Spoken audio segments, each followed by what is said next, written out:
Hello friends, welcome back to Study Rider. ಇವತ್ತಿನ ಕ್ಲಾಸ್ನಲ್ಲಿ ನಾವು ಎಕನಾಮೆಟ್ರಿಕ್ಸ್ ವಿಷಯದ ಬಗ್ಗೆ ತಿಳಿದುಕೊಳ್ತಾ ಹೋಗ್ತಾ ಇದ್ದೀವಿ. ಎಕನಾಮೆಟ್ರಿಕ್ಸ್ ಇಂಟ್ರಡಕ್ಷನ್ ಅಥವಾ basic ideas, meaning, nature and scope of ಎಕನಾಮೆಟ್ರಿಕ್ಸನ್ನು ಈ ಒಂದು ಕ್ಲಾಸ್ನಲ್ಲಿ ತಿಳ್ಕೊಂಡು ಹೋಗೋಣಂತ.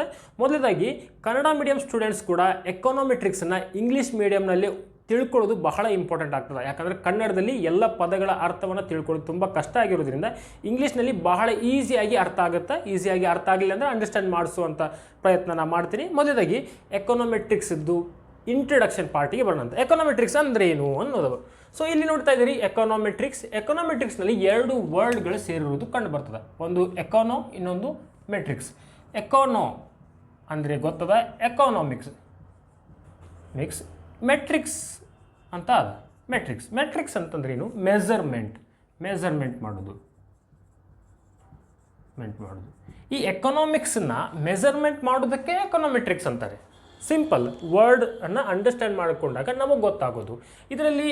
ಇದನ್ನು ಯಾರು ಕೊಟ್ಟರು, ಯಾವಾಗ ಈ ಒಂದು ಎಕನಾಮೆಟ್ರಿಕ್ಸ್ ಬಂತು, ಸ್ಟ್ಯಾಟಿಸ್ಟಿಕಲ್ ಎಕನಾಮಿಕ್ಸ್, ಮ್ಯಾಥಮೆಟಿಕಲ್ ಎಕನಾಮಿಕ್ಸ್ ಮತ್ತು ಎಕನಾಮಿಕ್ಸ್ ಇವೆಲ್ಲ ಇದ್ದಾಗಿಯೂ ಕೂಡ ಎಕನಾಮೆಟ್ರಿಕ್ಸ್ ಅನ್ನುವಂಥ ಒಂದು ಹೊಸ ಸಬ್ಜೆಕ್ಟ್ ಯಾಕೆ ಬಂತು, ಇವೆಲ್ಲ ವಿಷಯಗಳ ಬಗ್ಗೆ ತಿಳ್ಕೊಂಡು ಹೋಗೋಣ.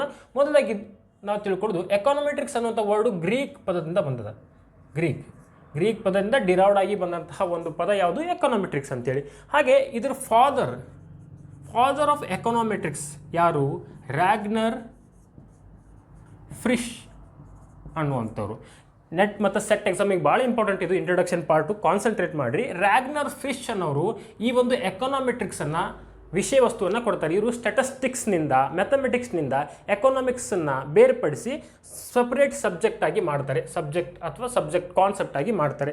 ರ್ಯಾಗ್ನರ್ ಫ್ರಿಶ್ ಅವರು ಫಾದರ್ ಆಫ್ ಎಕನಾಮೆಟ್ರಿಕ್ಸ್. ರ್ಯಾಗ್ನರ್ ಫ್ರಿಶ್ ಇವರು ಅಂತ ಬಂದಾಗ ಒಂದಿಷ್ಟು ವಿಷಯಗಳ ಬಗ್ಗೆ ತಿಳ್ಕೊಳ್ಬೇಕಾಗತ್ತೆ ನಾವು. ಒಂದು ಮೈಕ್ರೋ ಮತ್ತು ಮ್ಯಾಕ್ರೋ ಅನ್ನುವಂತಹ ಎರಡು ವರ್ಡ್ಗಳನ್ನು ಕೊಟ್ಟವರು ಕೂಡ ಇವರೇ. ಮೈಕ್ರೋ ಸೂಕ್ಷ್ಮ ಅರ್ಥಶಾಸ್ತ್ರ ಮತ್ತು ಸಮಗ್ರ ಅರ್ಥಶಾಸ್ತ್ರ ಅನ್ನುವಂಥದ್ದು. ಹಾಗೆ ಈ ಒಬ್ಬ ವ್ಯಕ್ತಿ ಎಕನಾಮೆಟ್ರಿಕ್ಸ್ ಸೊಸೈಟಿಯನ್ನು ಪ್ರಾರಂಭ ಮಾಡ್ತಾರೆ. 1930ರಲ್ಲಿ econometrics who founded by econometrics society ಅಂತ ಕೇಳಿದರೆ ಅದು ರ್ಯಾಗ್ನರ್ ಫ್ರಿಶ್ ಆಗಿರ್ತಾರೆ. ಇನ್ನೊಂದು ಎಕನಾಮೆಟ್ರಿಕಾ ಅಂತೇಳಿ, ಎಕನಾಮೆಟ್ರಿಕಾ ಅನ್ನುವಂಥ ಒಂದು ಜರ್ನಲ್ ಪತ್ರಿಕೆಯನ್ನು ತೆಗೆದುಕೊಂಡು ಬಂದವರು ಯಾರಪ್ಪ ಅಂತಂದರೆ ಅದು ರ್ಯಾಗ್ನರ್ ಫ್ರಿಶ್ ಆಗಿರ್ತಾರೆ 1933ರಲ್ಲಿ. ಇನ್ನೊಂದು ಬಹಳಷ್ಟು ಸಾರಿ ಕ್ವಶನ್ ಆಗಿರ್ತಕ್ಕಂಥ ಒಂದು ಕ್ವಶನ್ ಏನಪ್ಪ ಅಂದರೆ, ನೋಬೆಲ್ ಪ್ರೈಸನ್ನು ಪಡ್ಕೊಳ್ತಾರೆ 1969ರಲ್ಲಿ. First Nobel prize in economics ಯಾರಪ್ಪ ಅಂತಂದ್ರೆ ಅದು ರ್ಯಾಗ್ನರ್ ಫ್ರಿಶ್ ಅವರು ಆಗಿರ್ತಾರೆ. ಇವ್ರ ಜೋಡಿ ಇನ್ನೊಬ್ಬರು ಎಕನಾಮಿಕ್ಸ್ನಲ್ಲಿ ಏನು ನೋಬೆಲ್ ಪ್ರೈಸನ್ನು ಪಡ್ಕೊತಾರೆ, ಅದು ಯಾರಂತ ಕಮೆಂಟ್ ಮಾಡಿರಿ. ಅವರು ಕೂಡ ಬಹಳ ಇಂಪಾರ್ಟೆಂಟ್ ಆದಂಥ ವ್ಯಕ್ತಿ ಆಗಿರ್ತಾರೆ. ರ್ಯಾಗ್ನರ್ ಫ್ರಿಶ್ ಬಗ್ಗೆ ತಿಳ್ಕೊಂಡಾಗ ನಮಗೇನು ಗೊತ್ತಾಯಿತು, ಅವರೇ ಎಕನಾಮೆಟ್ರಿಕ್ಸ್ದು ಫಾದರ್ ಆಗಿರ್ತಾರೆ. ಹಾಗೆ ಮೈಕ್ರೋ ಮತ್ತು ಮ್ಯಾಕ್ರೋ ಎಕನಾಮಿಕ್ಸ್ ಕೊಡ್ತಾರೆ. ಎಕನಾಮೆಟ್ರಿಕ್ಸ್ ಸೊಸೈಟಿಯನ್ನು ಸ್ಥಾಪನೆ ಮಾಡ್ತಾರೆ. ಹಾಗೆ ಎಕನಾಮೆಟ್ರಿಕಾ ಅನ್ನುವಂಥ ಒಂದು ಜರ್ನಲನ್ನು ತೆಗೆದುಕೊಂಡು ಬರ್ತಾರೆ. ಇದು ಬೇಸಿಕ್ಸ್ ಇಂಟ್ರಡಕ್ಷನ್ ಆಯಿತು. ಇನ್ನು ಮೀನಿಂಗಿಗೆ ಬರೋಣ ಅಂತ. ಮೀನಿಂಗ್ ಏನು ಎಕನಾಮೆಟ್ರಿಕ್ಸ್ ಇದ್ದು ಅಂತೇಳಿ? ಸಿಂಪಲ್ ಅದ. ಎಕನಾಮೆಟ್ರಿಕ್ಸ್ ಅಂತಂದರೆ ಇದರಲ್ಲಿ ಭಾಳಷ್ಟು ವಿಷಯಗಳು ಸೇರಿದ್ದಾವೆ. ಯಾಕಂದರೆ ಎಕನಾಮಿಕ್ಸನ್ನು ಮೆಜರ್ ಆಗಿರೋದ್ರಿಂದ ನೋಡಿರಿ, ಮೀನಿಂಗ್ ವಿಷಯ ಸಿಂಪಲ್ಲಾಗಿ ಒಂದೊಂದು ವರ್ಡ್ಗಳನ್ನು ಅರ್ಥ ಮಾಡ್ಕೊಂಡು ಹೋಗೋಣ. ಮೀನಿಂಗ್ ಅಂತಂದರೆ econometrics is a branch of economics ಇದ್ದ ಒಂದು ಬ್ರಾಂಚು ಅಪ್ಲೈಯಿಂಗ್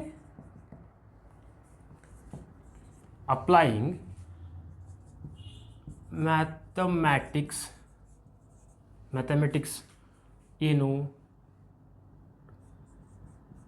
ಟೆಕ್ನಿಕ್ಸ್, ಹಾಗೆ statistics, tools, data,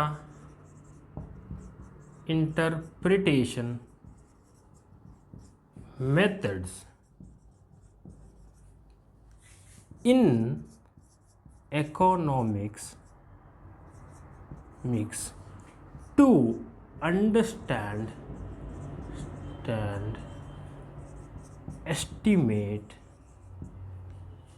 calculate or solve ಏನಾದರೂ ಎಕಾನಮಿಕ್ ಪ್ರಾಬ್ಲಮ್ ಥಿಯರಿ.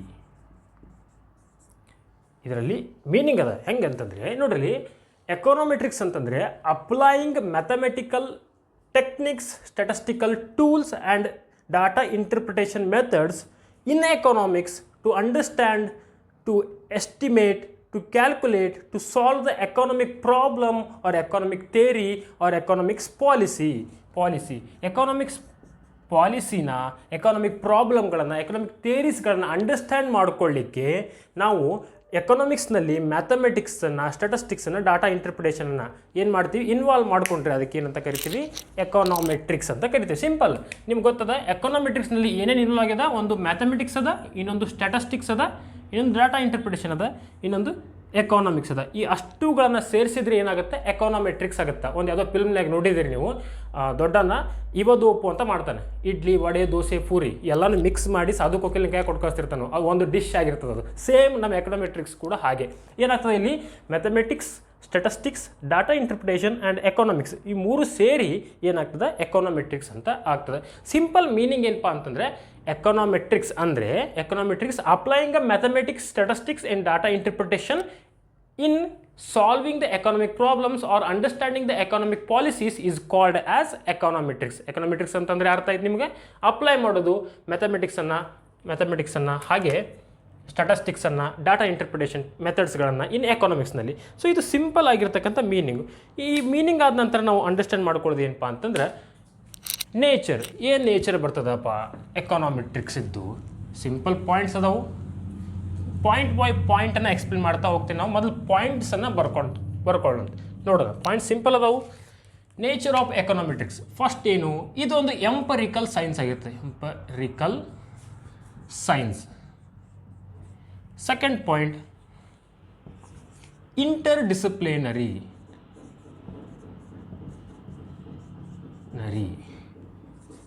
ಮೂರನೇ ಪಾಯಿಂಟ್, ಸ್ಟೊಚಾಸ್ಟಿಕ್ ರಿಲೇಷನ್ಶಿಪ್. ನಾಲ್ಕನೇದು, helps in estimation, testing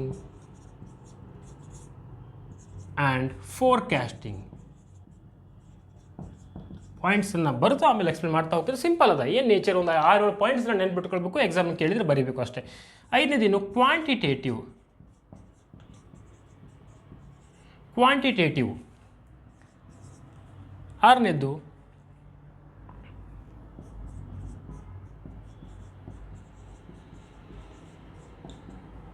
seventh point,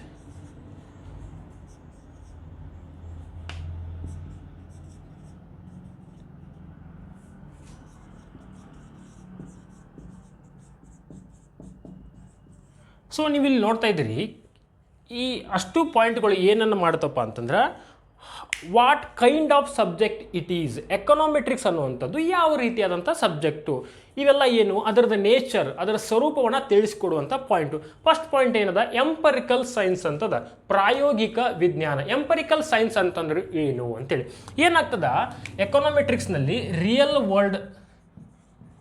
ವರ್ಲ್ಡ್ದು ಡಾಟಾಸ್ಗಳನ್ನು use ಮಾಡ್ಕೊತಾ ಹೋಗ್ತೀವಿ. ಆ ಡಾಟಾಸ್ಗಳನ್ನು ಯೂಸ್ ಮಾಡಿಕೊಂಡು ಒಂದು ಥಿಯರಿನ ಅಂಡರ್ಸ್ಟ್ಯಾಂಡ್ ಮಾಡ್ಕೊತ ಹೋಗ್ತೀವಿ. ಏನು ನಮಗೆ ಗೊತ್ತಿರೋ ಹಾಗೆ consumption is a function of income ಅಂತ ಅದ, ಹೌದಾ. ಸೊ ನಾವು ಈ ಒಂದು ಸ್ಟೇಟ್ಮೆಂಟನ್ನು ಕ್ಯಾಲ್ಕುಲೇಟ್ ಮಾಡಲಿಕ್ಕೆ ಏನು ಮಾಡಬೇಕು, ಡಾಟಾ ತೊಗೋಬೇಕು. ಅವ್ರ ಇನ್ಕಮನ್ನು ತೆಗೆದುಕೊಂಡ್ರೆ ಅವ್ರು ಕನ್ಸಂಪ್ಷನ್ ಎಷ್ಟು ಮಾಡಿರ್ತಾರೆ ಅನ್ನೋದು ಗೊತ್ತಾಗ್ತದೆ ನಮಗೆ. ಇನ್ಕಮ್ ಮತ್ತು ಕನ್ಸಂಪ್ಷನ್ ಮೇಲೆ ರಿಲೇಷನ್ಶಿಪ್ಪನ್ನು ತಿಳ್ಕೊಳ್ಳುವಾಗ ರಿಯಲ್ ವರ್ಲ್ಡ್ ಡಾಟಾಸ್ಗಳನ್ನು ಯೂಸ್ ಮಾಡ್ಕೊತೀವಿ. ಆ ಡಾಟಾಸ್ಗಳನ್ನು ಯೂಸ್ ಮಾಡಿಕೊಂಡು ಒಂದು ಎಸ್ಟಿಮೇಟ್ ಮಾಡಿ ರಿಸಲ್ಟನ್ನು ಕೊಡೋದಕ್ಕೆ ಏನಂತ ಕರೀತಾರೆ, ಎಂಪರಿಕಲ್ ಸೈನ್ಸ್ ಅಂತ ಕರೀತಾರೆ. ಹಾಗೆ ನೆಕ್ಸ್ಟ್ ಪಾಯಿಂಟನ್ನು ನೋಡೋದಾದರೆ ಇಂಟರ್ಡಿಸಿಪ್ಲಿನರಿ ಅಂತಂತಂದರೆ ಬೇರೆ ಬೇರೆ ವಿಷಯ ವಸ್ತುಗಳು ಇದರಲ್ಲಿ ಸೇರಿಕೊಂಡಿರ್ತಾವೆ. ಇಂಟರ್ಡಿಸಿಪ್ಲಿನರಿ ಅಂದರೆ ಬೇರೆ ಬೇರೆ ಸಬ್ಜೆಕ್ಟ್ಗಳು ಈ ಒಂದು ಎಕನಾಮಿಕ್ಸ್ನಲ್ಲಿ ಇನ್ಕ್ಲೂಡ್ ಆಗಿರ್ತವೆ. ಎಕನಾಮೆಟ್ರಿಕ್ಸ್ ಅಂತಂದ್ರೆ ಗೊತ್ತದ ನಮಗೆ, ಮ್ಯಾಥಮೆಟಿಕ್ಸ್ ಇರ್ತದಲ್ಲಿ, ಇನ್ನೊಂದು ಸ್ಟ್ಯಾಟಿಸ್ಟಿಕ್ಸ್ ಇರ್ತದೆ, ಇನ್ನೊಂದು ಏನಿರ್ತದೆ ಡಾಟಾ ಇಂಟರ್ಪ್ರಿಟೇಷನ್ ಇರ್ತದೆ. ಹಾಗೆ ಎಕನಾಮಿಕ್ಸಿಗೆ ಕೂಡ ಇರ್ತದೆ ಅಲ್ಲಿ. ಈ ಎಕನಾಮಿಕ್ಸನ್ನು ಅಂಡರ್ಸ್ಟ್ಯಾಂಡ್ ಮಾಡ್ಕೊಳ್ಳುವಾಗ mathematical tools techniques statistical tools techniques data interpretation methods ಇವನ್ನೆಲ್ಲ ಯೂಸ್ ಮಾಡ್ಕೊಳ್ಳೋದ್ರಿಂದ ಈ ಎಕನಾಮಿಕ್ಸ್ ಏನಾಗ್ಯದಪ್ಪ ಅಂತಂದ್ರೆ ಒಂದು ಎಕನಾಮೆಟ್ರಿಕ್ಸ್ ಏನಾಗಿದೆ ಅಂದ್ರೆ ಇಂಟರ್ ಡಿಸಿಪ್ಲಿನರಿ ಸಬ್ಜೆಕ್ಟ್ ಆಗಿದೆ. Interdisciplinary subject. ಇನ್ನೊಂದು ಸ್ಟೊಚಾಸ್ಟಿಕ್ ರಿಲೇಷನ್ಶಿಪ್ಪನ್ನು ತಿಳಿಸ್ತದೆ. ಸ್ಟೊಚಾಸ್ಟಿಕ್ ಅಂತಂದರೆ ರ್ಯಾಂಡಮ್ ಅಂತೇಳಿ ಅರ್ಥ. ಏನು ರ್ಯಾಂಡಮ್? ಸ್ಟೊಚಾಸ್ಟಿಕ್ ಅಂತಂದರೆ ಈಗ ನಮಗೆ ಗೊತ್ತದ ಎಕನಾಮೆಟ್ರಿಕ್ಸನ್ನು ಅಧ್ಯಯನ ಮಾಡ್ಕೊಳ್ಳೋ ಇದು ಎಕನಾಮಿಕ್ಸ್ದು. Consumption is a function of income, ಹೌದಾ? ಇದನ್ನು ನಾವು ಮೆಥಮೆಟಿಕಲಿ ಬಳಸ್ಕೊತೀವಿ. ನಾವು ಮೆಥಮೆಟಿಕಲಿ ಯಾವ ರೀತಿ ತಿಳಿಸ್ಕೊಡ್ತೀವಿ? ವಾಯ್ ಅಂತ ತಗೊತೀವಿ. ಇದು dependent variable. Y is a function of β0 plus b1 xi ಅಂತ ತಗೊತೀವಿ. ಇದು ಇಂಡಿಪೆಂಡೆಂಟ್ ವೇರಿಯಬಲ್, ಇದು ಡಿಪೆಂಡೆಂಟ್ ವೇರಿಯಬಲ್.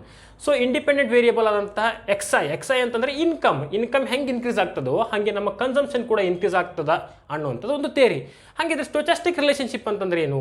ರ್ಯಾಂಡಮ್ ಆಗಿ ಕೇವಲ ನಮ್ಮದು ಇನ್ಕಮ್ ಅಷ್ಟೇ ನಮ್ಮ ಕನ್ಸಂಪ್ಷನ್ ಮೇಲೆ ಕಾರಣ ಆಗ್ತದ, ನಮ್ಮ ಆದಾಯ ಮಾತ್ರ ನಮ್ಮ ಅನುಭೋಗಕ್ಕೆ ಕಾರಣ ಆಗ್ತದ ಅಥವಾ ಅನುಭೋಗದ ಮೇಲೆ ಖರ್ಚು ಕಾರಣ ಆಗ್ತದ? ಈ ಆದಾಯದ ಜೊತೆಗೆ ಕೆಲವು ವಿಷಯಗಳು ಮತ್ತೆ ಬರ್ತಾವೆ. ಏನು? ಫ್ಯಾಮಿಲಿ ಸೈಜ್ ಆಗಿರ್ಬೋದು, ಹ್ಯಾಬಿಟ್ ಆಗಿರ್ಬೋದು, ಹಾಗೆ ಎಜುಕೇಷನ್ ಆಗಿರ್ಬೋದು. ಇವೆಲ್ಲ ವಿಷಯ ವಸ್ತುಗಳು ರ್ಯಾಂಡಮ್ ಆಗಿರ್ತಾವೆ. ಇವೆಲ್ಲವೂ ಕೂಡ ಏನು ಮಾಡ್ತಿರ್ತಾವೆ? ನಮ್ಮ ಕನ್ಸಂಪ್ಷನ್ ಮೇಲೆ ಇನ್ಫ್ಲೂಯೆನ್ಸ್ ಮಾಡ್ತಿರ್ತಾವೆ. ಈ ಇನ್ಫ್ಲೂಯೆನ್ಸ್ ಮಾಡೋದನ್ನು ಎರರ್ ಟರ್ಮ್ ಅನ್ನುವಂಥ ಒಂದು ವಿಷಯ ತಿಳಿಸ್ಕೊಡ್ತದೆ. ನೀವು ನೆಕ್ಸ್ಟ್ ನನ್ನ ಕ್ಲಾಸ್ಗಳನ್ನು ಕೇಳಿದಾಗ ಅರ್ಥ ಆಗುತ್ತೆ ಎರರ್ ಟರ್ಮ್ ಅಥವಾ ಡಿಸ್ಟರ್ಬೆನ್ಸ್ ಟರ್ಮ್ ಏನಂತ ಅಂದರೆ ಏನು ಅಂತ ಅರ್ಥ. ಸೊ ಈ ಒಂದು ಇನ್ಫ್ಲುಯೆನ್ಸಿಂಗ್ ರ್ಯಾಂಡಮ್ ಫ್ಯಾಕ್ಟರ್ಸು ಯಾವ ರೀತಿ ಇನ್ಫ್ಲುಯೆನ್ಸ್ ಮಾಡ್ತಾವಂತ ತಿಳಿಸ್ಕೊಡುವಂಥ ಸಬ್ಜೆಕ್ಟ್ ಇದಾಗಿರೋದ್ರಿಂದ ಸ್ಟೊಚಾಸ್ಟಿಕ್ ರಿಲೇಷನ್ಶಿಪ್ಪನ್ನು ತಿಳಿಸ್ಕೊಡ್ತದೆ.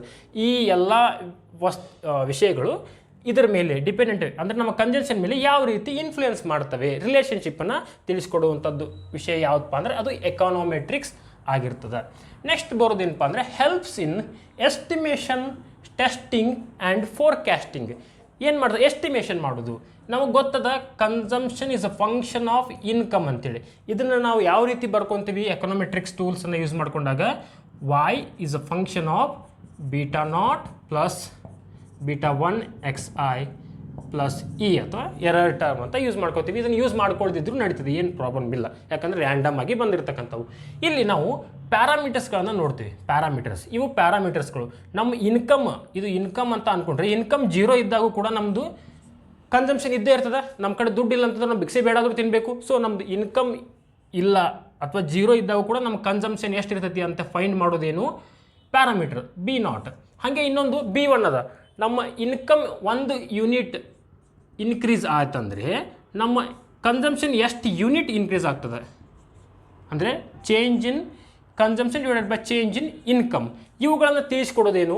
ಪ್ಯಾರಾಮೀಟರ್ಸ್. ಈ ಪ್ಯಾರಾಮೀಟರ್ಸ್ β0 ಮತ್ತು β1 ಇವುಗಳನ್ನು ಎಸ್ಟಿಮೇಟ್ ಮಾಡೋದು. ಎಫಿಷಿಯೆಂಟ್ಲಿ ಎಸ್ಟಿಮೇಟ್ ಮಾಡ್ತದೆ.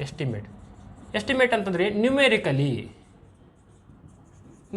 ನಂಬರ್ಗಳನ್ನು ತಿಳಿಸ್ಕೊಡ್ತದೆ. 10 ಇದ್ದರೆ ನಮ್ದು ಇನ್ಕಮ್ ಇಲ್ಲ ಅಂತಂದರೆ ನಾವು 10ರಷ್ಟು ಪ್ರಮಾಣವನ್ನು ಕನ್ಸಂಪ್ಷನ್ ಮಾಡ್ತೀವಿ. ಇನ್ಕಮ್ ಜಾಸ್ತಿ ಆದಂಗೆ ನಮ್ಮದು ಕನ್ಸಂಪ್ಷನ್ ಕೂಡ 10ರಿಂದ 20, 30 ಆಗ್ತಾ ಹೋಗ್ತದೆ ಅಂತೇಳಿ. ಆನಂತರ ಟೆಸ್ಟಿಂಗ್ ನಾವು ಪ್ಯಾರಾಮೀಟರ್ಸ್ಗಳನ್ನ ಏನು ತೊಗೊಂಡಿದ್ವಲ್ಲ β0 ಮತ್ತು β1 ಇವು ನಾವು ಮಾಡಿದಂಥ ಕ್ಯಾಲ್ಕುಲೇಷನ್ಗೂ ಮತ್ತು ರಿಯಾಲಿಟಿಗೂ ಎಷ್ಟು ಟ್ರೂ ಇದಾವೋ ಫಾಲ್ಸ್ ಇದಾವೋ ಅಂಥೇಳಿ ಏನು ಮಾಡ್ತೀವಿ? ಟೆಸ್ಟಿಂಗ್ ಮಾಡ್ತೀವಿ. ಟೆಸ್ಟಿಂಗ್ ಅಂದರೆ ಹೈಪೋಥೆಸಿಸ್ ಟೆಸ್ಟಿಂಗ್. ಹೈಪೋಥೆಸಿಸ್ ಅಂತಂದ್ರೆ ನಾವು ಊಹೆ ಮಾಡ್ಕೊತೀವಿ, ಇದು ನಾವು ಕ್ಯಾಲ್ಕುಲೇಟ್ ಮಾಡಿರೋದಕ್ಕೂ ಅಲ್ಲಿ ರಿಯಲ್ ಆಗಿರೋದಕ್ಕೂ ಕರೆಕ್ಟ್ ಅದಾನೋ ಇಲ್ಲೋ ಅಂತೇಳಿ. ಒಂದು ಎಸ್ಟಿಮೇಷನ್, ಆಮೇಲೆ ಟೆಸ್ಟಿಂಗ್, ಲಾಸ್ಟ್ ಬಂದು ಫೋರ್ಕ್ಯಾಸ್ಟಿಂಗ್ ಅಂದರೆ ಫ್ಯೂಚರ್ ವ್ಯಾಲ್ಯೂಸ್ಗಳನ್ನು ಫೋರ್ಕ್ಯಾಸ್ಟ್ ಮಾಡೋದು. ಈಗಾಗಲೇ ಕ್ಯಾಲ್ಕುಲೇಟ್ ಮಾಡಿರ್ತಕ್ಕಂಥ ವ್ಯಾಲ್ಯೂಸ್ ಇದ್ದೇ ಇರ್ತಾವಲ್ಲ ಅವುಗಳನ್ನು ಬಳಸ್ಕೊಂಡು ಮುಂಬರುವ ಕನ್ಸಂಪ್ಷನ್ ಅವ್ನು ಎಷ್ಟಾಗ್ಬೋದು. 100 ಇದ್ದಾಗ ಅವ 50 ರೂಪಾಯಿ ಕನ್ಸಂಪ್ಷನ್ ಮಾಡಿದಂದ್ರೆ ಮುಂದೆ ಅವನ ಇನ್ಕಮ್ ಅವನಿಗೆ ಬರ್ತಕ್ಕಂಥ ಆದಾಯ 200 ಆದಾಗ ಅವ ಎಷ್ಟು ಕನ್ಸಂಪ್ಷನ್ ಮಾಡ್ಬೋದು ಅಂಥೇಳಿ ಹಳೆಯ ಡಾಟಾವನ್ನು ನೋಡಿದಾಗ ಗೊತ್ತಾಗುತ್ತೆ. So estimation, testing and forecasting ಈ 3 ವಿಷಯಗಳನ್ನು ತಿಳಿಸ್ಕೊಡುವಂಥದ್ದು ಯಾವುದಪ್ಪ ಅಂತಂದರೆ ಅದು ಎಕಾನೋಮೆಟ್ರಿಕ್ಸ್ ನೇಚರ್ ಆಗಿರ್ತದೆ. ಇದು ಏನು? Estimation, testing and forecasting. ಇನ್ನು ನಂತರ ಬರೋದು ಕ್ವಾಂಟಿಟೇಟಿವ್ ಇನ್ ನೇಚರ್, ಪರಿಮಾಣಾತ್ಮಕವಾಗಿರ್ತಕ್ಕಂಥದ್ದು. ಪರಿಮಾಣಾತ್ಮಕ ಅಂತಂದರೆ ಏನು? ಕ್ವಾಂಟಿಟೇಟಿವ್ ಅಂತಂದರೆ ಇದು ಸಂಖ್ಯೆ ರೂಪದಲ್ಲಿ ತಿಳಿಸ್ಕೊಡ್ತದೆ ನಮಗೆ. ಸಂಖ್ಯೆ ರೂಪದಲ್ಲಿ consumption is a function of income. ಇದು ಗೊತ್ತಿರ್ತಕ್ಕಂಥದ್ದು ಎಕನಾಮಿಕ್ಸ್ನಲ್ಲಿ. ಎಷ್ಟು ಇನ್ಕಮ್ ಇನ್ಕ್ರೀಸ್ ಆದರೆ ಎಷ್ಟು ಕನ್ಸಂಪ್ಷನ್ ಇನ್ಕ್ರೀಸ್ ಆಗ್ತದೆ ಅಂತೇಳಿ, ಎಷ್ಟು ಪ್ರಮಾಣದಲ್ಲಿ ಇನ್ಕ್ರೀಸ್ ಆದರೆ ಎಷ್ಟು ಪ್ರಮಾಣದಲ್ಲಿ ಇನ್ಕ್ರೀಸ್ ಆಗ್ತದೆ ಅಂತ ತಿಳಿಸ್ಕೊಡ್ದೇನು ನಂಬರ್ಸ್ ಮೂಲಕ. 20 ಇಸ್ ಅ ಫಂಕ್ಷನ್ ಆಫ್ 10 ಅಂದರೆ 10ರಷ್ಟು ನಮ್ಮ ಇನ್ಕಮ್ ಇನ್ಕ್ರೀಸ್ ಆದರೆ 20ರಷ್ಟು ಕನ್ಸಂಪ್ಷನ್ ಇನ್ಕ್ರೀಸ್ ಆಗ್ತದೆ. ಯಾಕಂದರೆ ಕಡಿಮೆ ಇದ್ದಾಗ ಹೆಚ್ಚು ಮಾಡ್ತಾರೆ. ಆಮೇಲೆ 30ರಷ್ಟು ಇನ್ಕಮ್ ಇನ್ಕ್ರೀಸ್ ಆಗ್ಬೇಕಂತಂದ್ರೆ 50ರಷ್ಟು 30ರಷ್ಟು ಕನ್ಸಂಪ್ಷನ್ ಆಗ್ಬೇಕಂದ್ರೆ 50ರಷ್ಟು ಇನ್ಕಮ್ ಬೇಕು ಅಂತಂದರೆ ಇನ್ಕಮ್ ಹೆಚ್ಚಾಕೊಂತ ಹೋದರೂ ಕೂಡ ಕನ್ಸಂಪ್ಷನ್ ಆಮೇಲೆ ಕಡಿಮೆ ಹಾಕೊಂಡು ಬರ್ತದೆ. ಇನಿಷಿಯಲ್ ಸ್ಟೇಜ್ನಾಗೆ ನಮ್ಮ ಕನ್ಸಂಪ್ಷನ್ನೇ ಜಾಸ್ತಿ ಇರ್ತದೆ. ಈ ಅಂಕಿ ಸಂಖ್ಯೆ ಮೂಲಕ ತೋರಿಸ್ಕೊಡೋದು ಯಾವುದಪ್ಪ ಅಂದ್ರೆ ಕ್ವಾಂಟಿಟೇಟಿವ್ ನೇಚರ್ ಆಫ್ ಎಕಾನೋಮೆಟ್ರಿಕ್ಸ್. ಸೊ ಎಕಾನೋಮೆಟ್ರಿಕ್ಸ್ ಅಂತಂದರೆ ಇದು ಕ್ವಾಂಟಿಟೇಟಿವ್ಲಿ ನ್ಯೂಮೆರಿಕಲಿ ನಂಬರ್ ಮೂಲಕ ನಮಗೇನು ಮಾಡ್ತಾ ಹೋಗ್ತದೆ, ಒಂದು ಎಕಾನಮಿಕ್ ವಿಷಯವನ್ನು ತಿಳಿಸ್ಕೊಡ್ತಾ ಹೋಗ್ತದೆ. ನೆಕ್ಸ್ಟ್ ಬರೋದೇನಪ್ಪ ಅಂದ್ರೆ ಪಾಲಿಸಿ ರಿಲೆವೆಂಟ್.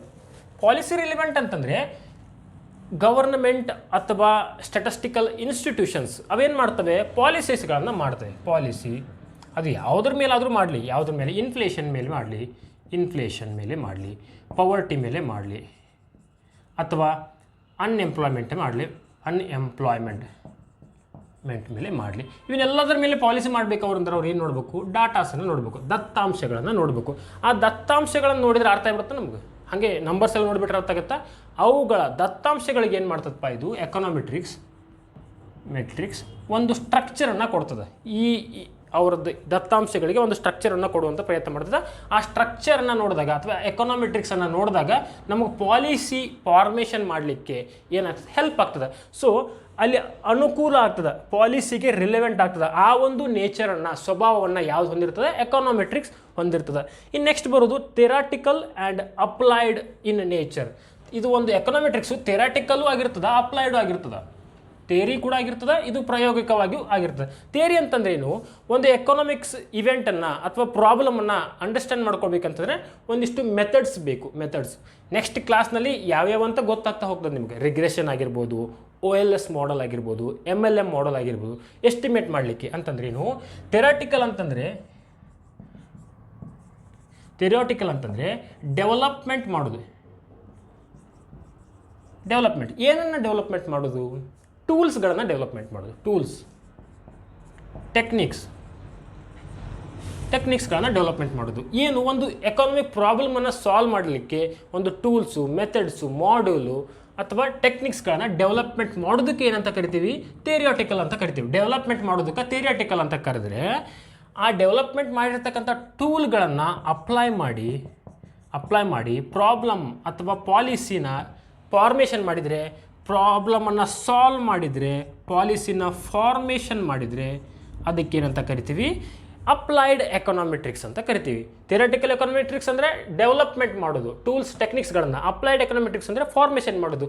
ಇವೆಲ್ಲವೂ ಕೂಡ ನೇಚರ್ ಆಗಿತ್ತು. Empirical science, interdisciplinary nature, stochastic relationships, helps in estimation, testing, forecasting, quantitative, policy relevant and theoretical and applied ಅಂತೇಳಿ. ಸ್ಕೋಪ್ ಆಫ್ ಎಕನಾಮೆಟ್ರಿಕ್ಸ್, ವ್ಯಾಪ್ತಿ. ಅರ್ಥ ಮಾಡ್ಕೊಳ್ಳೋ ಶಾಸ್ತ್ರದ ವ್ಯಾಪ್ತಿ ಅಂದರೆ ವ್ಯಾಪ್ತಿಯಲ್ಲಿ ಯಾವ ಕ್ಷೇತ್ರಗಳಲ್ಲಿ ನಮ್ಮ ಎಕನಾಮೆಟ್ರಿಕ್ಸ್ ಅನ್ನು ನಾವು ಬಳಕೆ ಮಾಡ್ಕೊಳ್ತೀವಿ ಅನ್ನುವಂಥದ್ದು. ಮೊದಲದಾಗಿ ಸ್ಪೆಸಿಫಿಕೇಶನ್ ಆಫ್ ಎಕನಾಮಿಕ್ ಮಾಡೆಲ್. ನಾವು ಎಕನಾಮಿಕ್ ಮಾಡೆಲ್ಸ್ ಅಥವಾ ಎಕನಾಮಿಕ್ ಸ್ಟೇಟ್ಮೆಂಟ್ಸ್ಗಳಿದ್ದಾವೆ, ಎಕನಾಮಿಕ್ಸ್ ಥಿಯರೀಸ್ಗಳಿದ್ದಾವೆ, ಅವುಗಳನ್ನ ಏನು ಮಾಡ್ತೀವಿ, ಮ್ಯಾಥಮೆಟಿಕಲಿ ಫಾರ್ಮ್ ಮಾಡ್ತೀವಿ. ಈಗ ಯಾವುದಾಗಿರ್ಬೋದು, ಡಿಮಾಂಡ್ ಆಗಿರ್ಬೋದು, ಯುಟಿಲಿಟಿ ಆಗಿರ್ಬೋದು, ಅಥವಾ ಕನ್ಸಂಪ್ಷನ್ ಆಗಿರ್ಬೋದು, ಅಥವಾ ಪ್ರೊಡಕ್ಷನ್ ಆಗಿರ್ಬೋದು, ಇವುಗಳಿಗೆಲ್ಲವೂ ಕೂಡ ಒಂದು ಮ್ಯಾಥಮೆಟಿಕಲ್ ಫಾರ್ಮ್ ಅನ್ನ ಕೊಡ್ತೇವೆ. Consumption is function of income ಅಂತಂದ್ರೆ ಅದನ್ನ ನಾವು ಈ ರೀತಿ ತಿಳಿಸ್ಕೊಡ್ತೀವಿ. y = β0 + b1 xi ಅಂತ. ಇದು ಇಂಡಿಪೆಂಡೆಂಟ್ ವೇರಿಯೇಬಲ್, ಇದು ಡಿಪೆಂಡೆಂಟ್ ವೇರಿಯೇಬಲ್. ಅದೇ ರೀತಿ demand is a function of price, supply is a function of price. ಇದರ ನಡುವೆ ಯಾವ ರೀತಿ ರಿಲೇಶನ್ಶಿಪ್ ಅದ, ಇದು ಹೆಚ್ಚಾದ್ರೆ ಪ್ರೈಸ್ ಹೆಚ್ಚಾದ್ರೆ ಡಿಮಾಂಡ್ ಕಡಿಮೆ ಆಗ್ತದೆ, ಪ್ರೈಸ್ ಹೆಚ್ಚಾದ್ರೆ ಸಪ್ಲೈ ಜಾಸ್ತಿ ಆಗ್ತದೆ. ಇದೊಂದು ನೆಗೆಟಿವ್ ರಿಲೇಶನ್ಶಿಪ್ ಅದ, ಇದು ಪಾಸಿಟಿವ್ ರಿಲೇಶನ್ಶಿಪ್ ಅದ.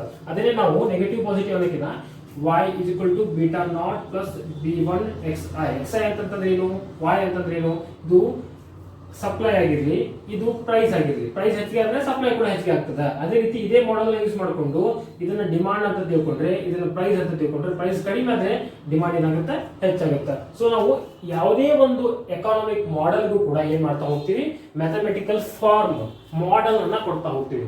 ಮಾಡೆಲ್ ಎಕಾನಮಿಕ್ ಮಾಡೆಲ್, ಇದಕ್ಕೊಂದು ಮಾಡೆಲ್, ಇದು ಒಂದು ಥಿಯರಿ ಸ್ಟೇಟ್ಮೆಂಟ್ ಐತಿ. when price increases demand decreases. ಅದು ಹೆಂಗೆ ತಿಳಿಸ್ಕೊಡ್ತೀವಿ ನಾವು, ಅದಕ್ಕೊಂದು ಫಂಕ್ಷನ್ ಹಾಕಿ ಈ ರೀತಿ ತಿಳಿಸ್ಕೊಡ್ತಾ ಹೋಗ್ತೀವಿ. ಸೊ ಆ ಒಂದು ಕ್ಷೇತ್ರದಲ್ಲಿ ಅವುಗಳನ್ನ ಕನ್ವರ್ಟ್ ಮಾಡಲಿಕ್ಕೆ ಯಾವ್ದು ಹೆಲ್ಪ್ ಆಗ್ತದೆ, ಎಕನಾಮೆಟ್ರಿಕ್ಸ್ ಹೆಲ್ಪ್ ಆಗ್ತದೆ. ಇನ್ನು analysis all type of data, ಎಲ್ಲ ಟೈಪ್ಸ್ ಆಫ್ ಡಾಟಾಸ್ಗಳಿಗೂ ಕೂಡ ಎಕನಾಮೆಟ್ರಿಕ್ಸ್ ಅನ್ನ ಬಳಕೆ ಆಗ್ತದೆ. ಆ ಒಂದು ಕ್ಷೇತ್ರ ಟೈಪ್ಸ್ ಆಫ್ ಡಾಟಾ ಯಾವುದವು, ಒಂದು ಟೈಮ್ ಸೀರೀಸ್ ಡಾಟಾ ಅದ, ಟೈಮ್ ಸೀರೀಸ್ ಡಾಟಾ ಅದ. ಇನ್ನೊಂದು ಕ್ರಾಸ್ ಸೆಕ್ಷನ್ ಡಾಟಾ ಅದ, ಇನ್ನೊಂದು ಪ್ಯಾನಲ್ ಡಾಟಾ. Panel data. ಯಾರು ಸ್ಟಾಟಿಸ್ಟಿಕ್ಸ್ ಕಲ್ತಿರ್ತೀವಿ ಅವ್ರಿಗೆ ಅರ್ಥ ಆಗುತ್ತೆ. ಟೈಮ್ ಸೀರೀಸ್ ಡಾಟಾ ಅಂತಂದ್ರೆ ಏನು? ಈಗ ಒಂದೇ ಯೂನಿಟ್ ಅಂತಂದ್ರೆ ಪವರ್ಟಿ ಅಂತ ತಿಳ್ಕೊಂಡು, ಪವರ್ಟಿ. ಈ ಪವರ್ಟಿನ ಡಿಫರೆಂಟ್ ಇಯರ್ಸ್ ಅಲ್ಲಿ ಫೈಂಡ್ ಮಾಡೋದು. 2022, 2023, 2024, 2025 ಒಂದೇ ಯೂನಿಟ್ ಇದ್ದು ಡಿಫರೆಂಟ್ ಇಯರ್ಸ್ ಗೆ ನಾವು ಕ್ಯಾಲ್ಕುಲೇಟ್ ಮಾಡ್ತೀವಿ ಅಂದ್ರೆ ಅದು ಟೈಮ್ ಸೀರೀಸ್ ಡಾಟಾ. ಓಕೆ. ಇನ್ನೊಂದು ಕ್ರಾಸ್ ಸೆಕ್ಷನ್ ಡಾಟಾ ಅಂತಂದ್ರೆ ಇಯರ್ ಒಂದೇ 2024, ಆದ್ರೆ ಯೂನಿಟ್ಸ್ ಬೇರೆ ಬೇರೆ. 2024ಕ್ಕೆ ಪವರ್ಟಿ ಎಷ್ಟದ, ಅನ್ಎಂಪ್ಲಾಯ್ಮೆಂಟ್ ಎಷ್ಟದ, ಲಿಟರಸಿ ರೇಟ್ ಎಷ್ಟದ. ಸೊ ಒಂದೇ ಇಯರ್ ಡಿಫರೆಂಟ್ ಯೂನಿಟ್ಸ್ ಅನ್ನ ಬಳಕೆ ಮಾಡ್ಕೊಂಡ್ರೆ ಅದಕ್ಕೆ ಏನಂತ ಕರಿತೀವಿ? ಕ್ರಾಸ್ ಸೆಕ್ಷನ್ ಡಾಟಾ ಅಂತ ಹೇಳಿ ಕರಿತೀವಿ. Different types of data. ಹಂಗೆ ಪ್ಯಾನಲ್ ಡಾಟಾ ಅಂತಂದ್ರೆ ಏನು? ಇವೆರಡನ್ನು ಕಂಬೈನ್ ಮಾಡೋದು ಅಂತಂದ್ರೆ ಏನು? ಪವರ್ಟಿ, ಅನ್ಎಂಪ್ಲಾಯ್ಮೆಂಟ್, ಹಾಗೆ ಲಿಟರಸಿ, ಇವುಗಳನ್ನೆಲ್ಲವನ್ನು ಕೂಡ ಡಿಫರೆಂಟ್ ಇಯರ್ಸ್ಗೆ ಫೈಂಡ್ ಮಾಡೋದು. 2024, 2025, 2026 ಇದೇ ರೀತಿ ಇವುಗಳಿಗೂ ಕೂಡ ಮಾಡೋದು. ಅಂದ್ರೆ different units, different years. So ಇಲ್ಲಿ ಈ ರೀತಿಯಾದಂತ ಡಾಟಾಸ್ಗಳು, ಟೈಮ್ ಸೀರೀಸ್ ಡಾಟಾ ಇರ್ಬೋದು, ಕ್ರಾಸ್ ಸೆಕ್ಷನ್ ಡಾಟಾ ಇರ್ಬೋದು, ಪ್ಯಾನಲ್ ಡಾಟಾ, ಇವುಗಳನ್ನ ಎಲ್ಲವುಗಳನ್ನ ಅಂಡರ್ಸ್ಟ್ಯಾಂಡ್ ಮಾಡ್ಕೊಳ್ಳಕ ಅಥವಾ ತಿಳ್ಕೊಳಕ ಈ ಎಲ್ಲಾ ಕ್ಷೇತ್ರಗಳಲ್ಲೂ ಕೂಡ ಏನಾಗ್ತದೆ? ಎಕಾನೋಮೆಟ್ರಿಕ್ಸ್ ಹೆಲ್ಪ್ ಆಗ್ತದೆ. ವ್ಯಾಪ್ತಿ, ಸ್ಕೋಪ್, ಇವೆಲ್ಲ ಕ್ಷೇತ್ರಗಳನ್ನು ಟಚ್ ಅಥವಾ ಕ್ಯಾಲ್ಕುಲೇಟ್ ಮಾಡುವಂತ ಕೆಲಸ ಯಾವ್ದು ಮಾಡ್ತದೆ? ಎಕಾನೋಮೆಟ್ರಿಕ್ಸ್ ಮಾಡ್ತದ. ಡಿಫರೆಂಟ್ ಟೈಪ್ಸ್ ಆಫ್ ಡಾಟಾಗಳನ್ನ ಅನಲೈಸ್ ಮಾಡುವಂತದ್ದು ಕಾರ್ಯವನ್ನ ಯಾವುದು? ಎಕಾನೋಮೆಟ್ರಿಕ್ಸ್ ಮಾಡ್ತದೆ. ಇನ್ನು ಹೈಪೋಥೆಸಿಸ್ ಟೆಸ್ಟಿಂಗ್. ಅಂತಂದ್ರೆ ಒಂದು ಸ್ಟೇಟ್ಮೆಂಟ್ ನಮಗೆ ಗೊತ್ತಿರ್ತದ, demand is a function of P. ಹೌದಾ? ಯಾವ ರೀತಿ ಫಂಕ್ಷನ್ ಅದ? ಇನ್ವರ್ಸ್ ರಿಲೇಶನ್ಶಿಪ್ ಅದ. ಇನ್ವರ್ಸ್ ಅಂತಂದ್ರೆ ಏನು? ನೆಗೆಟಿವ್ ರಿಲೇಶನ್ಶಿಪ್ ಅದ. ಪ್ರೈಸ್ ಇನ್ಕ್ರೀಸ್ ಆತಂತಂದ್ರೆ ಡಿಮಾಂಡ್ ಡಿಕ್ರೀಸ್ ಆಗ್ತದ. ಪ್ರೈಸ್ ಡಿಕ್ರೀಸ್ ಆತಂದ್ರೆ ಡಿಮಾಂಡ್ ಏನಾಗ್ತದ? ಇನ್ಕ್ರೀಸ್ ಆಗ್ತದ. ಸೊ ಈ ರೀತಿ ಆದಂತ ಸ್ಟೇಟ್ಮೆಂಟ್ ಅದ. ಇದು 100% ಟ್ರೂನ ಐತಾ? ನಾವು ಸ್ಟೇಟ್ಮೆಂಟ್ ಏನು ಹೇಳಿದ್ವಿ ಅದ್ರ ನಡುವೆ ನೆಗೆಟಿವ್ ರಿಲೇಶನ್ಶಿಪ್ ಐತಿ ಅಂತೇಳಿ. ಅದ್ರ 100% ಟ್ರೂನ ಐತಾ ಅಂತೇಳಿ, ಟ್ರೂ ಅಥವಾ ಫಾಲ್ಸ್ ಐತಾ? ಎಲ್ಲ ವಸ್ತುಗಳಿಗೂ ಇದು ಟ್ರೂ ಆಗುತ್ತಾ? ನಾರ್ಮಲ್ ಗೂಡ್ಸ್ ಅದಾವು, ಲಕ್ಸುರಿ ಗೂಡ್ಸ್ ಅದಾವು, ಹೌದಾ? ಗಿಫನ್ ಗೂಡ್ಸ್ ಅದಾವು. ಗಿಫನ್ ಗೂಡ್ಸ್ಗೆ ಪ್ರೈಸ್ ಹೆಚ್ಚಿಗೆ ಆದ್ರೂ ಕೂಡ ಏನಾಗ್ತದೆ? ಡಿಮಾಂಡ್ ಹೆಚ್ಚಿಗೆ ಆಗ್ತದ. ಲಕ್ಸುರಿ ಗೂಡ್ಸ್ ಎಷ್ಟು ಪ್ರೈಸ್ ಜಾಸ್ತಿ ಆಗ್ತದಲ್ಲ, ಶ್ರೀಮಂತರು ಅದನ್ನೇ ತಗೋತಾರೆ. ಯಾಕಂದ್ರೆ ನಾರ್ಮಲ್ ಸೊಸೈಟಿಯಿಂದ ಡಿಫರೆನ್ಸ್ ಮಾಡ್ಲಿಕ್ಕೆ. ಸೊ ಇಂತಹ ಎಲ್ಲವುಗಳು ಇರುವಾಗ ನಮ್ಮ ಎಕಾನೋಮೆಟ್ರಿಕ್ಸ್ ಏನ್ ಮಾಡ್ತದೆ? ಹೆಲ್ಪ್ ಮಾಡ್ತದೆ. ಹೈಪೋಥೆಸಿಸ್ ಟೆಸ್ಟಿಂಗ್ ಮಾಡುವಾಗ ಎಕಾನೋಮೆಟ್ರಿಕ್ಸ್ ಯೂಸ್ ಆಗ್ತದೆ. ನೆಕ್ಸ್ಟ್ ಬರ್ತಕ್ಕಂಥದ್ದು ಫೋರ್ಕಾಸ್ಟಿಂಗ್ ಅಂಡ್ ಪ್ರೆಡಿಕ್ಟಿಂಗ್. ಫೋರ್ಕಾಸ್ಟಿಂಗ್ ಅಂತಂದ್ರೆ ಫ್ಯೂಚರ್ ವ್ಯಾಲ್ಯೂಸ್ ಗಳನ್ನ ಫೋರ್ಕಾಸ್ಟ್ ಮಾಡೋದು. ಪಾಸ್ಟ್ ಡಾಟಾ ಅಥವಾ ಎಕಾನೋಮೆಟ್ರಿಕ್ಸ್ ಮಾಡೆಲ್ಗಳನ್ನ ಯೂಸ್ ಮಾಡ್ಕೊಂಡು, ಎಕನಾಮೆಟ್ರಿಕ್ಸ್ ಮಾಡೆಲ್ ಇರ್ತದ, ಅದರಲ್ಲಿ ವ್ಯಾಲ್ಯೂಸ್ ಗಳನ್ನ ಚೇಂಜ್ ಮಾಡೋದ್ರ ಮೂಲಕ ನಮ್ದು ಫ್ಯೂಚರ್ ವ್ಯಾಲ್ಯೂಸ್ ಗೊತ್ತಾಗ್ತದೆ. ಫೋರ್ಕಾಸ್ಟಿಂಗ್ ಅಂತಂದ್ರೇನು? ಫ್ಯೂಚರ್ ವ್ಯಾಲ್ಯೂನ ಕಂಡುಹಿಡಿಯೋದು. ಫ್ಯೂಚರ್ ವ್ಯಾಲ್ಯೂ ಭವಿಷ್ಯದ ಕಾಲದಲ್ಲಿ ಇಷ್ಟಿರ್ಬೋದು ಕನ್ಸಂಪ್ಷನ್, ಇಷ್ಟಿರ್ಬೋದು ಡಿಮಾಂಡ್, ಇಷ್ಟಿರ್ಬೋದು ಸಪ್ಲೈ, ಇಷ್ಟಿರ್ಬೋದು ಪ್ರೊಡಕ್ಷನ್. ಯಾವ ರೀತಿ ಗೊತ್ತಾಗುತ್ತದ? ನಮ್ಮ ಎಕನಾಮೆಟ್ರಿಕ್ಸ್ ಅಲ್ಲಿ ಗೊತ್ತಾಗುತ್ತೆ. ಪ್ರಿಡಿಕ್ಟ್ ಮಾಡಬಹುದು, ನಾವು ಊಹೆಯನ್ನ ಮಾಡಬಹುದು. ಫೋರ್ಕಾಸ್ಟಿಂಗ್ ಅಂಡ್ ಪ್ರಿಡಿಕ್ಟಿಂಗ್ ಈ ಒಂದು ಕ್ಷೇತ್ರಗಳಲ್ಲಿ ಕೂಡ ಏನಾಗ್ತದೆ? ಎಕನಾಮೆಟ್ರಿಕ್ಸ್ ಯೂಸ್ ಆಗ್ತದೆ. ಪಾಲಿಸಿ ಫಾರ್ಮೇಶನ್ ಯಾರು ಮಾಡ್ತಾರೆ? ಇನ್ಸ್ಟಿಟ್ಯೂಷನ್ ಮಾಡ್ತದೆ, ಗವರ್ನಮೆಂಟ್ ಮಾಡ್ತದೆ. ಗವರ್ನಮೆಂಟ್ ಆಗಿರಲಿ, ಇನ್ಸ್ಟಿಟ್ಯೂಷನ್, ಹೌದಾ? CSO ಸ್ಟಾಟಿಸ್ಟಿಕಲ್ ಆರ್ಗನೈಸೇಷನ್ಸ್ ಅದ, NSSO ಅದ, ಸ್ಯಾಂಪಲ್ ಸರ್ವೆ ಆರ್ಗನೈಸೇಷನ್, ಇನ್ಸ್ಟಿಟ್ಯೂಷನ್ಸ್ ಅದಾವು, ಗವರ್ನಮೆಂಟ್ ಅದ. ಇವೆಲ್ಲ ಏನ್ ಮಾಡಬೇಕು? ಒಂದು ಪಾಲಿಸಿನ ಮಾಡಬೇಕು. ಪಾಲಿಸಿ ಯಾವುದ್ರ ಮೇಲೆ ಮಾಡಬೇಕು? ಇನ್ಫ್ಲೇಷನ್ ಆಗಿರ್ಬೋದು, ಪವರ್ಟಿ ಆಗಿರ್ಬೋದು, ಅನ್ಎಂಪ್ಲಾಯ್ಮೆಂಟ್ ಆಗಿರ್ಬೋದು, ಲಿಟರಸಿ ರೇಟ್ ಆಗಿರ್ಬೋದು, ಅಥವಾ ಲಿಟರಸಿ ಹೆಚ್ಚಿಗೆ ಮಾಡ್ಲಿಕ್ಕಾಗಿರ್ಬೋದು. ಇವೆಲ್ಲ ಪಾಲಿಸಿ ಮಾಡ್ಲಿಕ್ಕೆ ಡಾಟಾನ ಎನಲೈಸ್ ಮಾಡಬೇಕು. ಡಾಟಾನ ಎನಲೈಸ್ ಮಾಡಿದಾಗ ಅಲ್ಲಿ ಎಕನಾಮೆಟ್ರಿಕ್ಸ್ ಅನ್ನ ಬಳಕೆ ಮಾಡ್ಕೊಂತಾರೆ. ಸೊ ಪಾಲಿಸಿ ಫಾರ್ಮೇಶನ್ ಮಾಡುವಂತಹ ವ್ಯವಸ್ಥೆಯಲ್ಲೂ ಕೂಡ ಏನಾಗ್ತದೆ? ಎಕನಾಮೆಟ್ರಿಕ್ಸ್ ಹೆಲ್ಪ್ ಆಗ್ತದೆ. ಎಕನಾಮೆಟ್ರಿಕ್ಸ್ ನ ವ್ಯಾಪ್ತಿ, ಸ್ಕೋಪ್ ಪಾಲಿಸಿ ಫಾರ್ಮೇಶನ್ ಅಲ್ಲೂ ಕೂಡ ಅದ.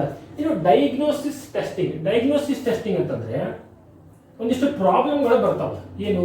ಹೆಟರೋಸ್ಕೆಡಾಸ್ಟಿಸಿಟಿ, ಆಟೋ ಕೋರಿಲೇಷನ್, ಮಲ್ಟಿಕೋಲಿನಿಯಾರಿಟಿ. ಎಕನಾಮೆಟ್ರಿಕ್ಸ್ ಮಾಡೆಲ್ ನಲ್ಲಿ ಒಂದಿಷ್ಟು ಪ್ರಾಬ್ಲಮ್ಸ್ ಬರ್ತಾವೆ. ಅಂದ್ರೆ ಕನ್ಸಂಪ್ಷನ್ ಫಂಕ್ಷನ್ ಆಫ್ ಇನ್ಕಮ್ ಅಂತ ಹೇಳಿದ್ವಿ ನಾವೀಗ. y is equal to beta naught plus b1xi plus e ಅಂತೇಳಿ. ಅಂದ್ರೆ ಇನ್ಕಮ್ ಹೆಚ್ಚಾದಂಗೆ ನಮ್ಮ ಕನ್ಸಂಪ್ಷನ್ ಹೆಚ್ಚಾಗ್ತದೆ ಅಂತ ಹೇಳಿ. ಈ ಇನ್ಕಮ್ ಅಷ್ಟೇ ಇರದೆ ಮತ್ತೆ ಯಾವ್ದಾದ್ರು ವಸ್ತುಗಳು ಇದ್ವು ಅಂತಂದ್ರೆ, ಅವನ ಕಡೆ ವೆಲ್ತ್ ಇತ್ತಂದ್ರೆ, ವೆಲ್ತ್ ಕೂಡ ಅವ್ನಿಗೆ ಇನ್ಫ್ಲೂಯೆನ್ಸ್ ಮಾಡ್ತಾ ಇತ್ತಂತಂದ್ರೆ, ಅವನ ವೆಲ್ತ್ ಇಲ್ದೇನೆ ಅವನಿಗೆ ಯಾವುದೇ ಖರ್ಚಿಲ್ಲದೆ ಹಣ ಬರ್ತದೆ ಅಂದ್ರೆ ಸ್ಟಾಕ್ ಮಾರ್ಕೆಟ್ನ ಹಣ ಹೂಡಿತ್ತು ಅಂತಂದ್ರೆ ಅದು ಕೂಡ ಬರ್ತದೆ. ಕೇವಲ ಇನ್ಕಮ್ ಮೇಲೆ ಅಷ್ಟೇ ಡಿಪೆಂಡ್ ಆಗಿರಂಗಿಲ್ಲ, ಅವು ಕನ್ಸಂಪ್ಷನ್ ವೆಲ್ತ್ ಮೇಲೆ ಡಿಪೆಂಡ್ ಆಗಿರ್ತದೆ, ಅಥವಾ ಮದುವೆ ಆದ ವರದಕ್ಷಿಣೆ ತಗೊಂಡಿರೋದು ಅದು ಇನ್ಕ್ಲೂಡ್ ಆಗಿರ್ತದೆ. ನಾವು ಎಕನಾಮಿಕ್ ಮಾಡೆಲ್ ಅಲ್ಲಿ ಎರಡು ಟರ್ಮ್ ಸೇರಿಸೋದ್ರ ಮೂಲಕ ಏನ್ ಮಾಡ್ತೀವಿ, ಈ ಪ್ರಾಬ್ಲಮ್ಸ್ ಹೆಟರೋಸ್ಟೆಟಾಸ್ಟಿಸಿಟಿ, ಆಟೋ ಕೋರಿಲೇಷನ್, ಹಳೆ ಅವ್ರ ಅಪ್ಪ ಮಾಡಿಟ್ಟಿದ್ದ ಆಸ್ತಿ ಏನಾದರೂ ಅವನ ಈಗಿನ ಕನ್ಸಂಪ್ಷನ್ ಮೇಲೆ ಇನ್ಫ್ಲೂಯೆನ್ಸ್ ಮಾಡ್ತಾ ಇತ್ತಾ, ಅಥವಾ ಈಗ ನಾವು ಕೇವಲ ಇನ್ಕಮ್ ಅಷ್ಟೇ ಕನ್ಸಿಡರ್ ಮಾಡಿದ್ವಿ, ಇನ್ಕಮ್ ಅಷ್ಟೇ ಕನ್ಸಿಡರ್ ಮಾಡದೆ ಪ್ಲಸ್ ವೆಲ್ತ್ ಅನ್ನು ಕನ್ಸಿಡರ್ ಮಾಡುತ್ತಂದ್ರೆ ಮಲ್ಟಿ ಕೋಲಿನಿಯಾರಿಟಿ ಪ್ರಾಬ್ಲಮ್ ಏನಾದರೂ ಆಯ್ತಾ. ಸೊ ಇವೆಲ್ಲ ಪ್ರಾಬ್ಲಮ್ಗಳು ಏನಾದರೂ ಇದ್ರೆ ಅದನ್ನು ಸಾಲ್ವ್ ಮಾಡುವಂತ ಕ್ಷೇತ್ರಗಳಲ್ಲಿ ಕೂಡ ಏನು ಹೆಲ್ಪ್ ಆಗ್ತದೆ, ಡಯಾಗ್ನೋಸಿಸ್ ಟೆಸ್ಟಿಂಗ್. ಇವಾಗ ಡಯಾಗ್ನೋಸಿಸ್ ಅಂದ್ರೆ ಪ್ರಾಬ್ಲಮ್ಗಳನ್ನು ಸಾಲ್ವ್ ಮಾಡುವಂತ ಒಂದು ಪ್ರಕ್ರಿಯೆ, ಅಲ್ಲಿಯೂ ಕೂಡ ಏನಾಗ್ತದೆ ಎಕನಾಮೆಟ್ರಿಕ್ಸ್ ಹೆಲ್ಪ್ ಆಗ್ತದೆ. ಎಕನಾಮೆಟ್ರಿಕ್ಸ್ ವ್ಯಾಪ್ತಿ ಅಲ್ಲಿವರೆಗೂ ಅದ. ಇನ್ನು application in business and finance.